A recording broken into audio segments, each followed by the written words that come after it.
morning, dear hearts. We're on lesson 102. Please subscribe. We are continuing with happiness today, and will again tomorrow. Today's lesson is I share God's will for happiness for me. But I'm going to go back to lesson 100, which wasn't titled, happiness was not in the title. However, the first line in paragraph 2 was God's will for you is perfect happiness. And yesterday's lesson 101, God's will for me, for you, is perfect happiness. And today I share God's will for happiness for me. And it's like, yeah, absolutely, sign me up there. I'm totally in agreement. And the lesson begins that you don't want to suffer, which is absolutely true. No one wants to suffer. Bodies might, but our oneness does not. However, way back when in lesson 20, which I'm determined to see, it said, but we can become confused and not be able to distinguish between pleasure and pain. And so if I can't distinguish really between what is love and what is fear, what is pleasure, what is pain, I can find myself in a place that I believe I am suffering. And we were also told in lesson 41 that God goes with me wherever I go, that we can really never suffer because the source of all joy is right there with us wherever we go. So I don't want to suffer, and in truth, I cannot. But you may think that suffering buys you something and may still believe a little that it buys you what you want. We hold on to things because we think at some point in the future, this is going to come in handy. So I'm going to hold on to my suffering. Besides that, in this world, in this ego world, ego land, we have used suffering as part of our story, our history, our her story. We have made suffering an integral part of who we think we are. So that's why it's so important for us to find a new thought system that is going to reverse those erroneous, illusory thoughts. Yet this belief is surely shaken now, and at least enough to let you question whether or not we want to continue to suffer, and to suspect that it really makes no sense, because it doesn't. It has not gone as yet, our belief in suffering and that pain is pleasure, but it now lacks the roots that it once was secured it so tightly in the dark and hidden secret places of your mind. That's why this is a course in retraining our mind and to get rid of those cobwebs of fear thoughts. And today we try to loosen its weakened hold still further, and to realize that pain is purposeless, without a cause, and with no power to accomplish anything, because in truth, it's an illusion, and illusions, in truth, have no power. Pain cannot purchase anything at all. Illusions can't purchase anything at all. They offer nothing and they do not exist.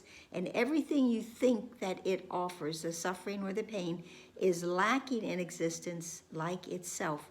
You have been slave to nothing. Be you free today to join the happy will of God. I share God's will for happiness for me, and that is His will for me. God's will for us is perfect happiness. For several days to continue, we'll devote our periods of practicing to exercises planned to help you reach the happiness that God's will has placed in you. God's will for happiness, it is within us. It's not out there. It's never going to be out there. It's always going to be within. And when we claim that, when we reach that happiness, now we have a little wonderful awareness. What will we accomplish? What will we experience? We will experience home. We will experience safety. We will experience peace. And we will experience that indeed there is no fear. And here is salvation, our forgiveness, our happiness, our joy. And here is rest at last. So begin our practice periods. And again, just as in the previous days, be very happy to do these, because the shift in our awarenesses are going to be so great that we will come out at the other end of it feeling so relieved and so happy and wanting to go on to continue our day and to share these thoughts, these beliefs with others. So begin the practice with the acceptance of God's will for you, which is happiness. And the practicing lines are, I share God's will for happiness for me, and I accept it as my function now. Now we go back to lesson 66, that my happiness and my function are one, and forgiveness is my function as the light of the world. Salvation is our function, and all of these things blend into oneness. With our happiness, we will have forgiveness, or with our forgiveness, we'll find our happiness, and through that, our salvation, our freedom will be accomplished. It says, then seek this function deep within your mind, because again, it's within, it's not out there, for it is there, it's within our mind, but it's just simply waiting our choice. You cannot fail to find it when you learn it is your choice and that you share God's will. So be happy, for your only function here is happiness. My happiness and my function are one. You have no need to be less loving to God's Son than He whose love created Him as loving as Himself. So we get to be loving and kind to everyone, all of the sonship, all of those that we meet. Be as kind to them as our Father is to us. They are God's child as well. And then begin the hourly still, 5 minutes. Pause frequently today to tell yourself that you have accepted happiness as your one function. And what a wonderful thing to do, no matter what's going on, to stop and say, I've accepted happiness as my function. It is my Father's will for me. And then be sure that you are joining with God's will in doing this. You will be doing that. You will be joining your mind with God's, your will with your Father's. That's it for today, and I hope it helped.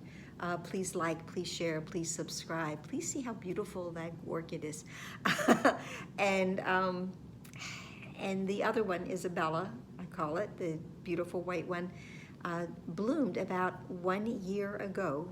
I had it in the background of the videos then, so that was a nice awareness. You are not a pain body. You are spirit. Smile, breathe, release everything, and subscribe, comment. I think I said all that. And please be here tomorrow. Namaste.